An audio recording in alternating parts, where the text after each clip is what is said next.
Welcome to the Tactical Dent Tech Podcast. You are now part of a small underground movement of dent technicians from all over the world. We are on a mission to change our industry with innovation, intelligence, and skill.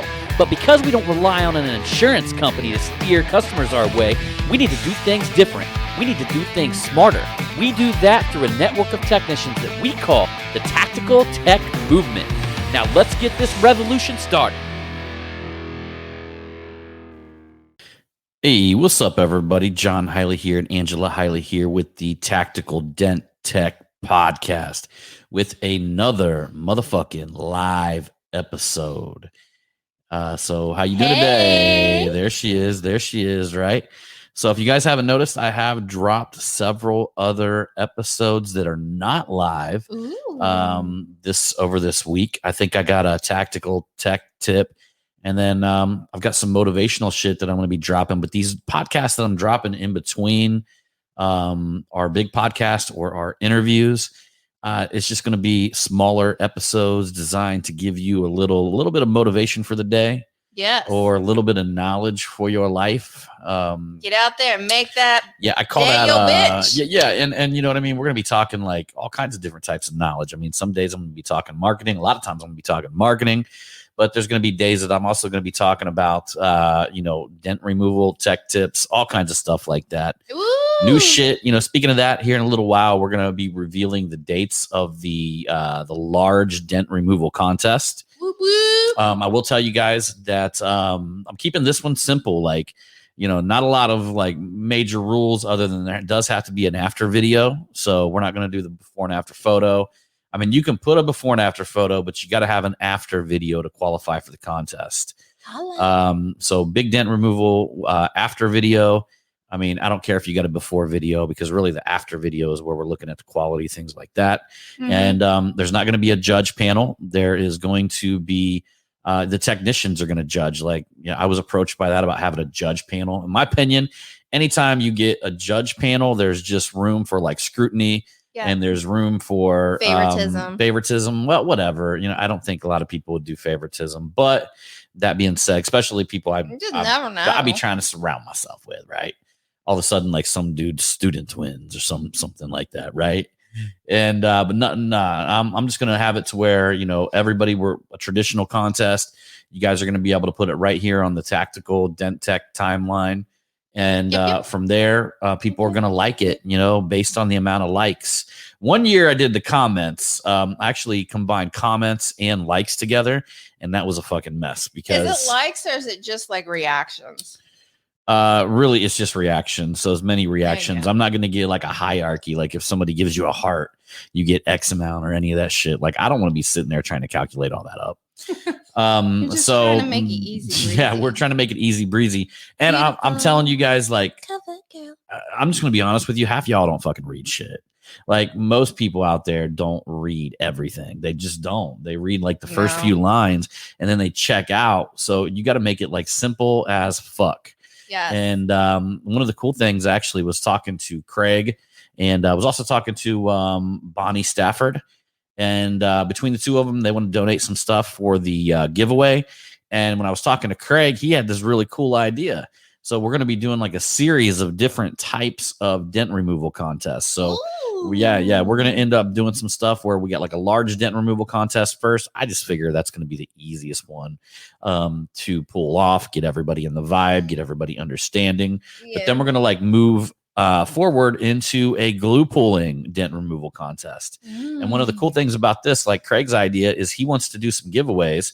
Craig is like the most giving person in the world. We're literally like driving down there tomorrow just to hang out with him all day. So fucking cool. We're going to hang out with him and Lisa up at their house, and we're going to kind of hatch out the final details of this. But he wants to give away for the big dent contest.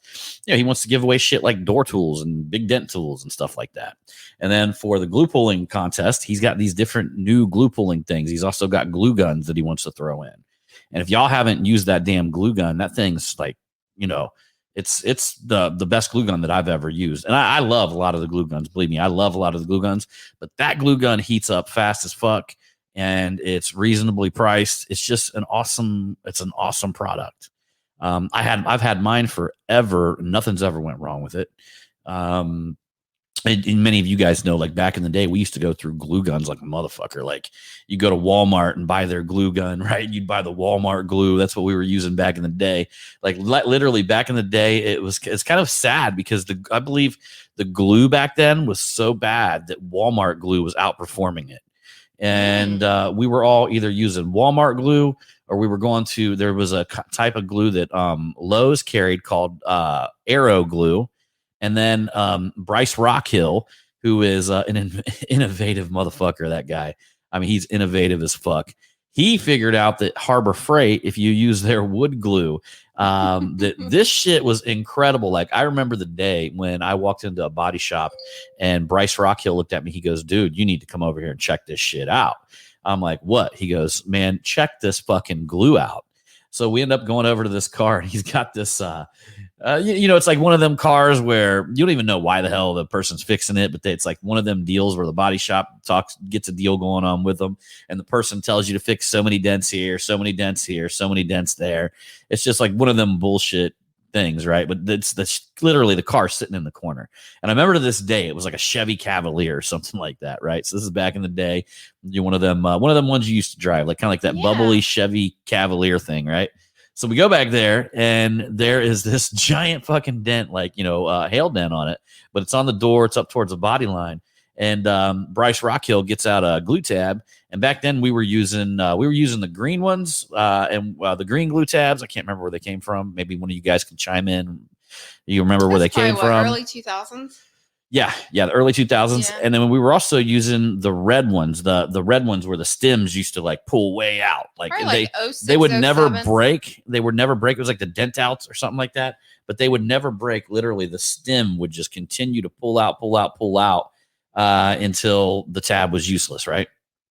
So he put on one of them red ones on there, and he goes and puts up a Dent Gear mini lifter on that thing, and me and him start cranking on it, and the fucking tab will not come off.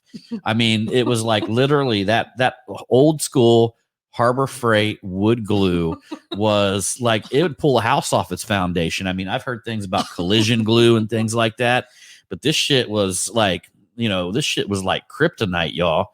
I mean, that glue would literally like pull anything. We had to go get a slide hammer.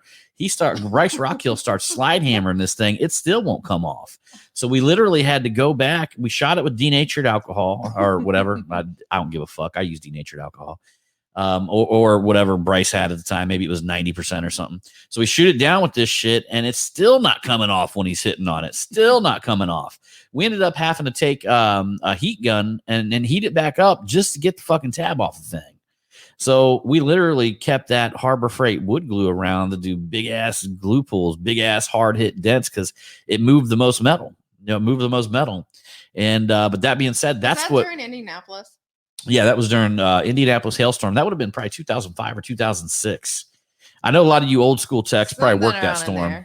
A lot of you guys worked that storm because that was fucking crazy. I think I was like 26 or 27 at the time. So it was 2006. Okay.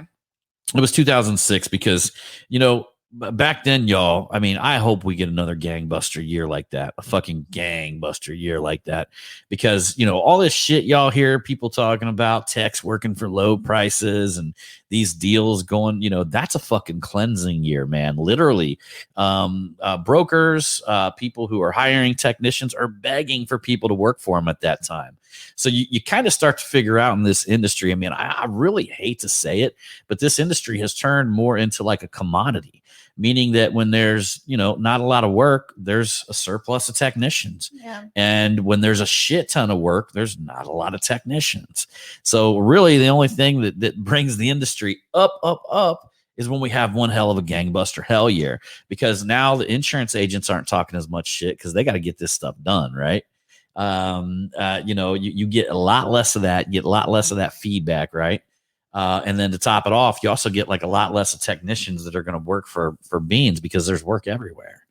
So it's, we're due. I mean, it just seems like it's been forever since we've seen some of these big old gangbuster years like this. I think what we all need to do, what we really can do, is if we all like put some energy together. I personally think here's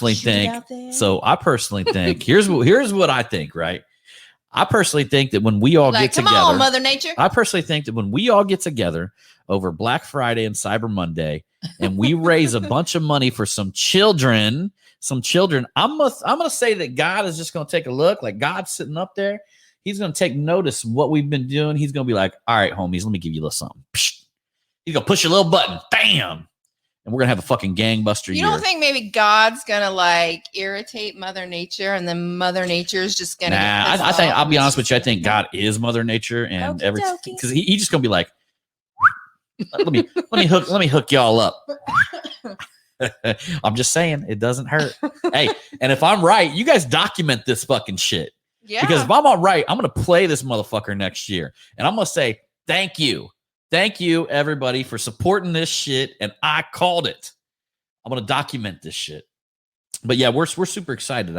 I've had several conversations with Craig over this week. Mhm. And we've talked really deep about how impactful this charity event's going to be. And John's got him a group of people that are going to help out. Yep. Well, not only that, guys, like you guys don't see this because I got kind of like a whole nother business going on with a lot of fucking other people, right? And I do a lot of media shit for a lot of people now. And in one of my other organizations that I'm involved in, there's a guy in there. Like I came out and I said, you know what? I want to speak to inner city youth. Right. So I want to go and like once a month or whatever, Texas. Here in Texas or wherever it might take me. Right. I want to go speak to inner city youth. Right. So we ended up getting a meeting today with a guy by the name of Gary Ivory, who is the head of the I'm losing it right off the top of my head. I'll let you guys know a little bit later what he's the head of. Hold on. He's the head of the now I got to look this up real quick. But we had one hell of a meeting today. And let's see here. He is the national president of the Youth Advocate Program. And what that is, the Youth Advocate Program takes inner city kids and tries to keep them out of prison pretty much, right? So it's a collage of programs of trying to keep inner city kids out of prison. Well, I got a lot of friends that speak. I got a lot of friends that are kind of in the motivational world, and we've been churning and we've been talking about this. So we're going to be unleashing our fury and almost going down into these places and having like mini events where we can not only inspire them, but we can also, we're working with the advocate program to put together like some success programs for them. Like some things that not only after they get inspired, they can continue to take action and move forward. Mm-hmm. So it's something I'm super excited about. And it just happened to be one person in my network. Like literally the guy lives here in Texas. He oversees the entire world for this thing, the Youth Advocate Program. And we had a meeting this morning. We just hit it off. And he loved what we had to say. And, we're only like a few little tweaks and connections to like bringing like celebrities in and shit like that. That can talk to these children, that can, do these things. And with my marketing, I'm going to try to make it, you just can't go in there and make it look fucking like it's not cool, right? So you got to go in there and you got to make the shit look cool. You got to make it look appealing. And then you got to bring people that have like stories, yes. like stories that have transformed and changed their life in the same position. So I got some of my buddies like Zach Babcock. If you guys haven't listened, some of you podcast listeners, he has the Underdog Empowerment podcast. I'm going to be on Zach's podcast here very soon when we can get out there. But if you guys haven't listened to that, but Zach's got a fucking badass story.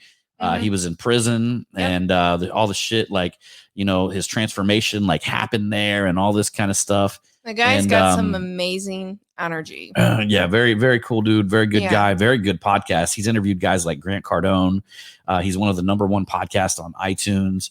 He's interviewed Andy Frisella. Some of you guys who might be listening to Andy Frisella's shit, it's fucking amazing. I think his newest podcast is like Real AF. He's interviewed Ryan Stewman. If you guys haven't heard any Ryan Stewman shit, Ryan's a really good friend of mine. And you should go follow him on like Facebook. Check him out, Instagram. man. Check him out. It's worth it. It's worth it. Seriously, check him out. I think a lot of us, like what I've heard so far in my industry or my experience in this industry is that I can teach a lot of folks marketing, but there's also a need for sales training. Mm-hmm. Like I really feel like there's a need for professional sales training. Well, this motherfucker has trained the entire world on sales. In fact, he's got a group here on Facebook called the Sales Talk from a Sales Pro. And that group just hit over 100,000 people in it. It's incredible. He's been doing it for a long time.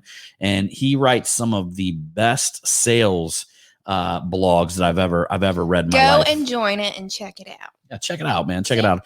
It It's worth it. It's worth it. Yeah. You know, look, my friends, like, look, we need to be inspiring each other. We need to be making each other better. Okay. Mhm. You know, there's a lot of shit. There's a lot of drama that goes on, and I get it. Look, when people get called out for bullshit, like I'm not going to step in it, but I'm not going to say it's good or bad either way. Right. You know what I mean? Cause there's that element where people got to be held accountable and all that kind of stuff. I get it. Okay. I'm just going to work on the positive shit. Like I want to work on the positive shit within this industry. It doesn't serve me anymore to jump into negative conversations and negative spaces. So I'm going to try to stay out of that. But we got some big things happening, and I want to tell you guys this, okay? So literally, when we're doing the giveaway, when we're doing the Black Friday Cyber Monday giveaway this year, and all of it's going to go to charity, all of it's going to go to gifts for Anson. We're going to have the biggest bash, the biggest Christmas bash extravaganza that y'all have ever fucking seen at Anson Tools. Okay. So I want you guys, like, I'll know the date soon. I don't know what the date is 100% now, but y'all need to just fucking mark your calendars in December, because in December, we're going to have a bash over there. And I want as many of y'all present as possible, because there's going to be some surprises. There's going to be some cool shit happening. Just amazing shit. Another thing I want to tell you that I decided this year doing this charity event to put a board together, a board of advisors together. And not only this is a board of advisors, this is what I like to call a syndicate. It's a group of people that have a common goal in mind. And I just want to announce, everybody who is in that group. So let me make sure. Last fucking thing is I want to forget somebody. No one forgets. Oh, and I'm also looking for more people in the group, by the way. So Yes. I will be looking for more non-drama type, leadership type people, in this syndicate. If I haven't reached out to you, don't get mad at me. Like literally, I'm just now getting this thing going. And I had to get on the phone with each and every person over this week and kind of explain the vision. But who we have inside of the group right now, we got myself. I've got Michael Hernandez, who's a really up and coming, powerful personality and just a all around positive, good dude. Yep. We got our girl Crystal Elson in the group. Y'all gotta love her. She's like one of the most intelligent people that I know in the industry.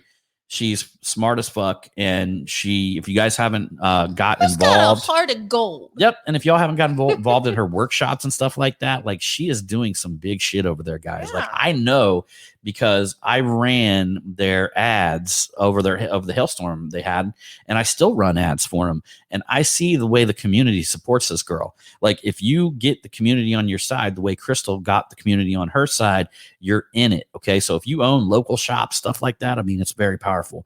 We also got John Krug on board. Phenomenal dude, powerful dude. Never seen anything but positive shit come out of John Krug. He's out there doing things. He's the one dude who I looked at and like everybody, man. And if you're on this list, man, fuck it. I called everybody out for this shit.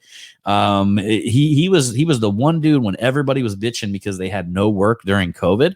He was out there in New York in Ground Zero hustling shit up. And then it dawned on me. I'm like, look, he's in the worst place there ever for this to be happening, and he's not giving up. He's not stopping. And there's something to fucking learn from that, my friends. There's something to learn from that, and learn from an individual like that. So I'm proud to have him on the board. And we got our boy, man, like none other than Robert Costello. Again, a dude who I've seen nothing but positive messages come out of. Powerful dent technician, a guy who's passionate about his work. Fucking love it. I'm so glad to have Robert on board on this board and on this syndicate to help get this charity pushed through. We also got our boy, one of the best, Jay Gearhart. Okay. So Jay Gearhart is up in the house. Jay Gearhart is I keep calling it a syndicate and a board of advisors. Okay. Because y'all know I got the game down for this. So that we're not really going to have to change a whole lot there. But the power of this is going to be some extra ideas in the syndicate, meaning that, we got a group of people that have a common goal in mind. And that's what I want from everybody in here. I want the syndicate from all of you. Okay. Because the more power that we have behind a charity event like this, just the more shit's going to happen. And man, I'm telling you, there's something about the universe and the world when you give this much, like things will come back. You don't have to ask for it. You don't have to expect for it. It just works that way, man. That's the way the world works.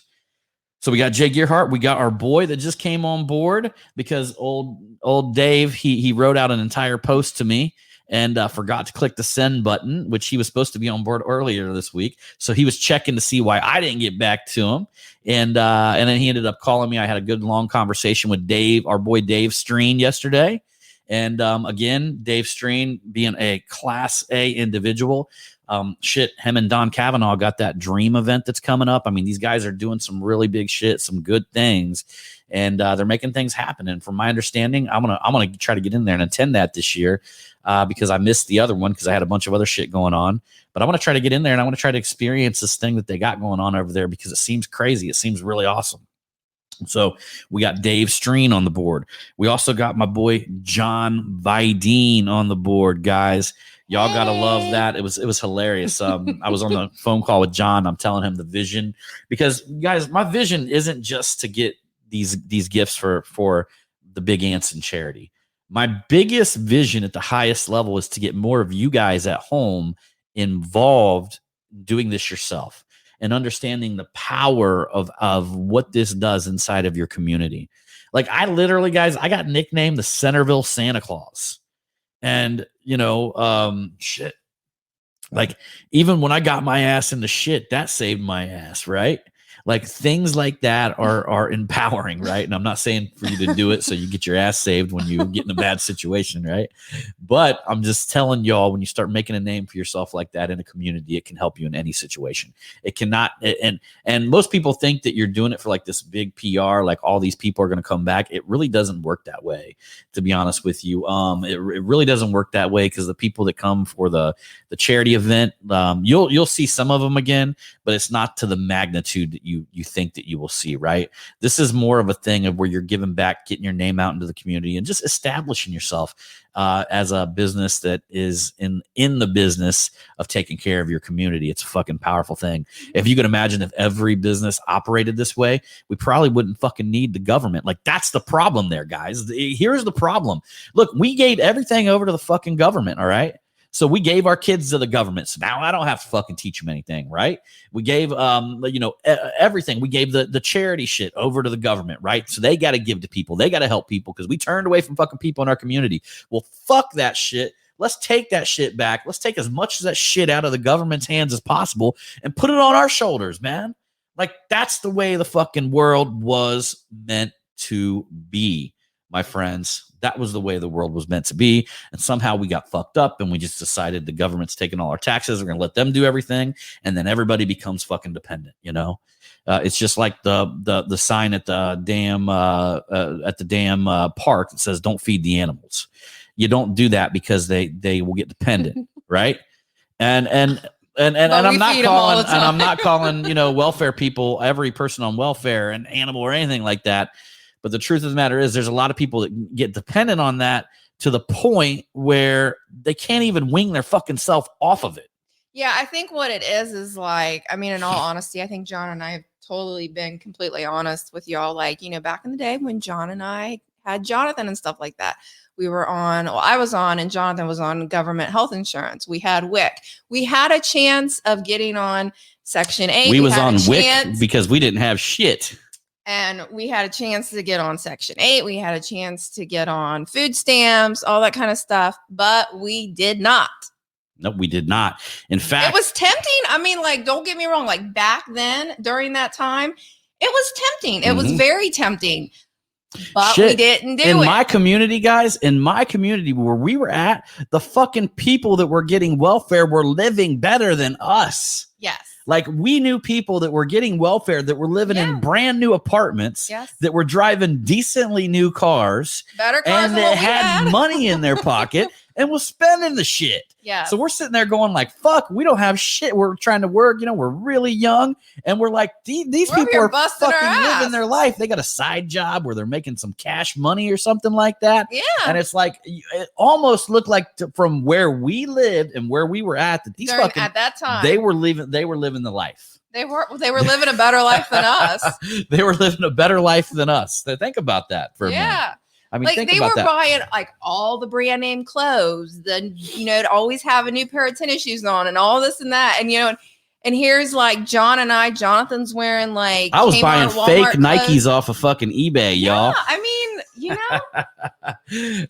I was like, man, you get these Nikes that cost $200 on eBay for like $50. Yeah. So I was buying that shit, you know what I mean? And they looked just like them, and they probably made my feet all fucked up. But that being said, that goes back to where we came from. I mean, some of you guys didn't see the post, but I literally did a post before we moved here to Texas. We actually drove back to the apartment complex that we started this paintless dent removal business in. And we did a trip down memory lane before we left. Y'all scroll down a few on my timeline and check out what that fucking place. In fact, I'll put it on this post here a little bit later, the house that we started it out in.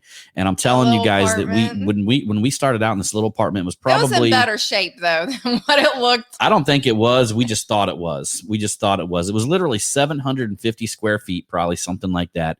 Yeah. It had 2 bedrooms, 2 very small bedrooms. It had a bathroom, it had a living room and a kitchen. That's it.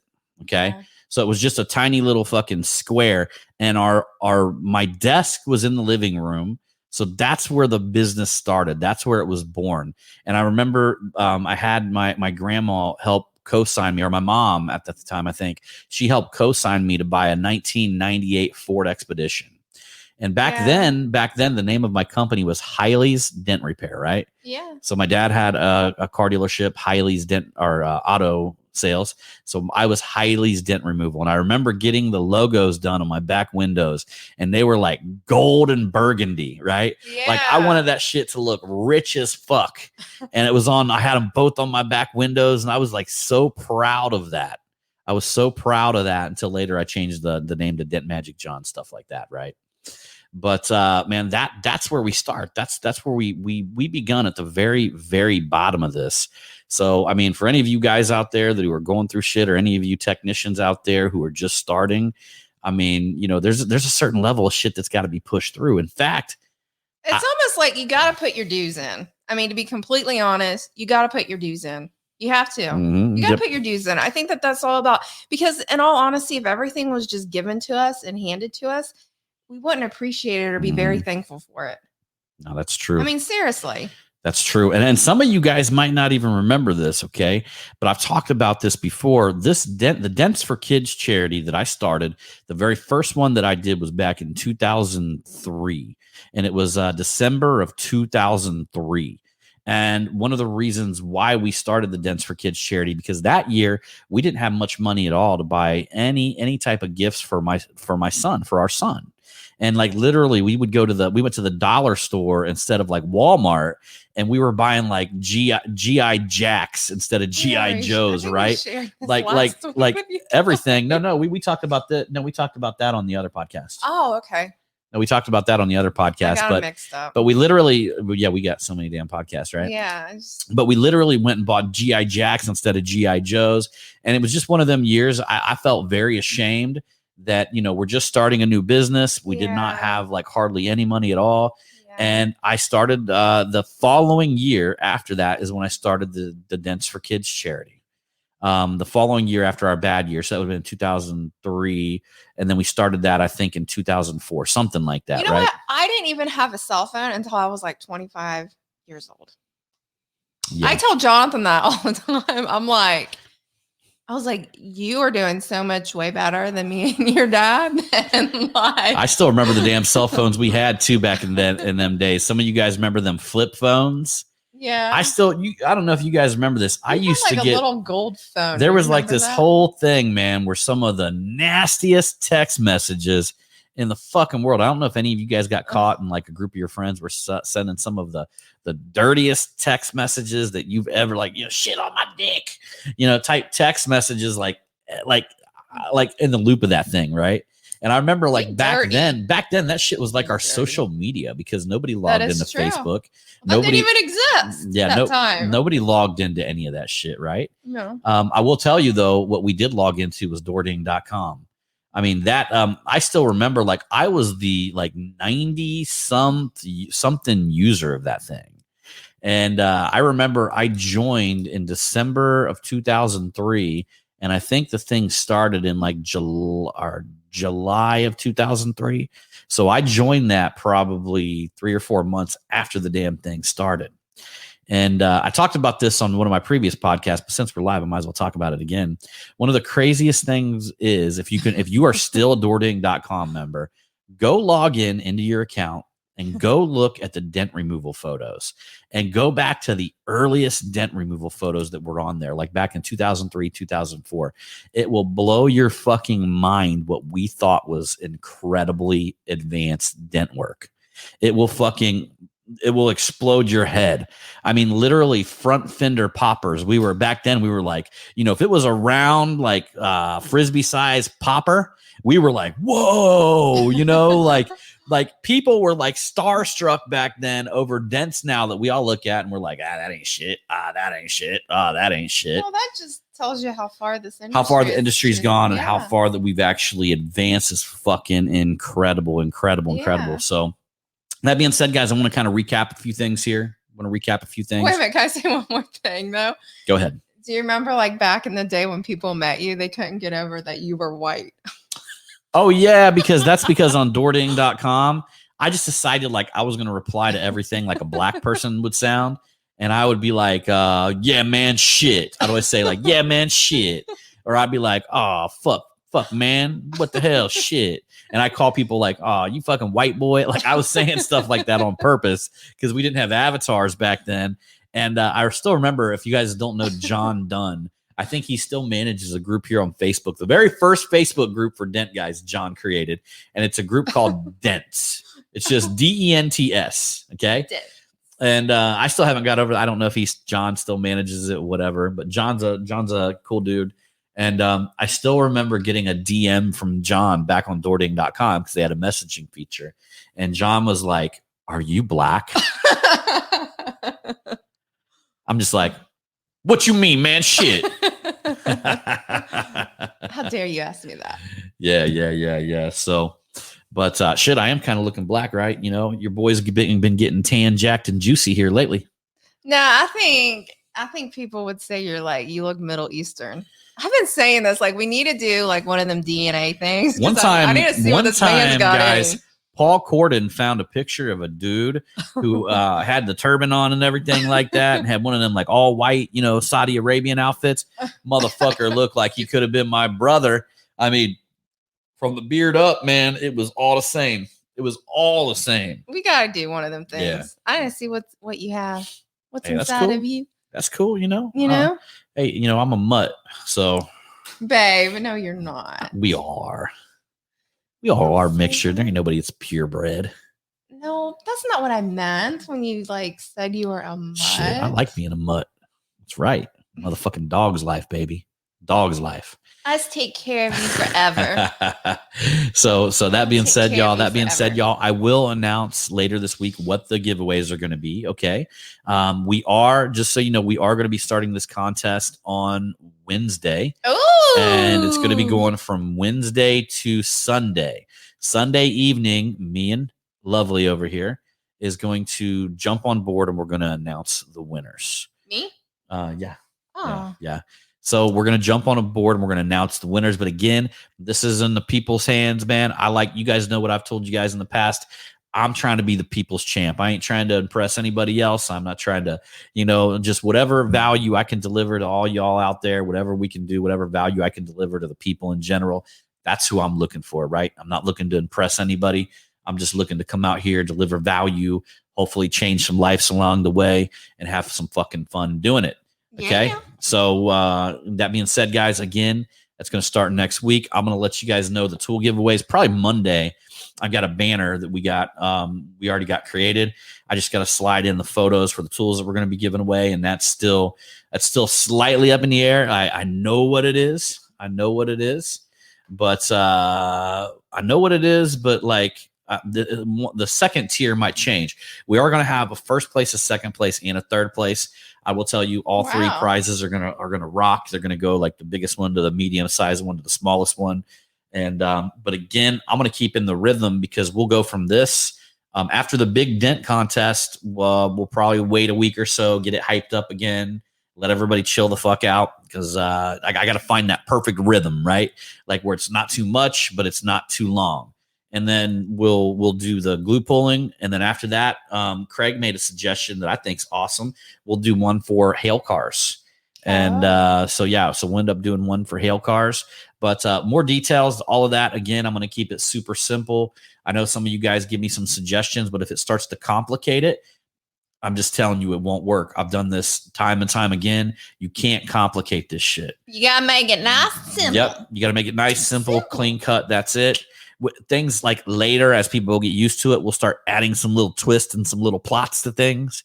But for now, I just want people to get in the vibe of understanding, that we're doing these contests. So that being said, y'all, I appreciate you. No, I didn't want to end it. We're out. I thought we were going to tell them about our secret. Our secret? Our confession. What confession? What happened to us? Oh, that we. Oh man.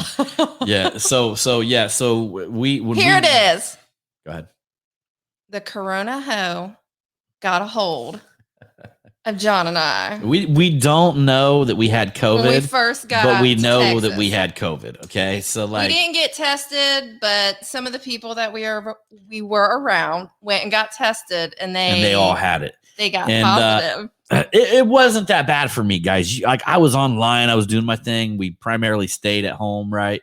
But the fucked up thing was the night chills and the sweats. John had some major sweats. He ran like a low grade fever, like 99.9 to 101.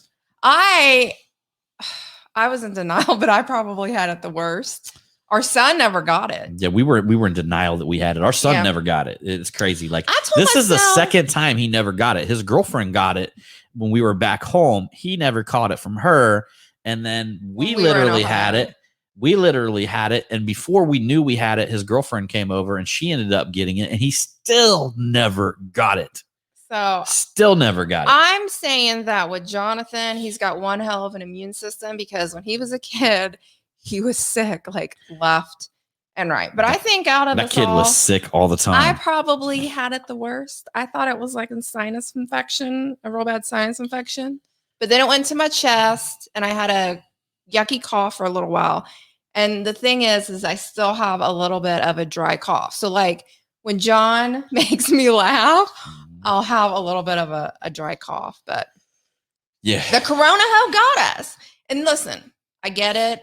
One of our tattoo guys back in Ohio, he got it. He was actually in the hospital because it turned into pneumonia. So the reason why I call it the Corona hoe is because I'm trying to make light of the situation, instead of it being dun dun dun. But it's a fucking cold. You know what I mean? Shit happens. We got it. Fucking well, right? And we got over it. That's like honestly, like if we didn't make such a big deal about it, like we wouldn't even fucking be thinking about it. You know what I mean? We wouldn't even be talking about it. I mean, it honestly sucks that people are dying and shit like that. But man, I just can't live my life in fear. You know what I mean? Can't live my life in fear of some invisible demon out there that's going to take me out. We need to, fuck it. I'm not going to get into a bunch of political shit tonight. But that being said, guys, we caught the shit. We survived and we're here to fucking talk about it. We're here to talk about it. So anyhow, y'all, I appreciate you guys for coming along on this Tactical Dent Tech podcast. It means a lot seeing all you guys show up here, support us. Yes, absolutely. Man, we're big things for the future, my friends. Big things for the future. And this biggest thing right now is this charity event that we're all going to fucking be a part of, and we're going to pull off without a fucking hitch. So anyhow, y'all, I appreciate you. And as usual, we'll see you on the next one. And remember, it's all about the motherfucking